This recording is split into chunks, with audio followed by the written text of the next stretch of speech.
Hi, my name is Deng Ivanov. I'm one of the professors here in the Asia Pacific College.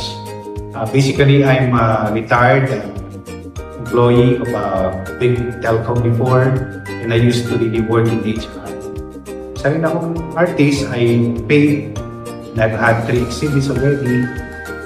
Happy ko yung gumawa ng mga abstract paintings. In the process of actually creating those works, I'm able to really express my creativity. I am also an amateur musician. Magawa ko ng kanta. So, the instruments that I play yung the keyboards and also the ukulele. It's good to be able to really find my passion for teaching in Asia Pacific College because the students here really are quite very intelligent. They have a lot of insights in terms of the topics that we tackle here in the classroom.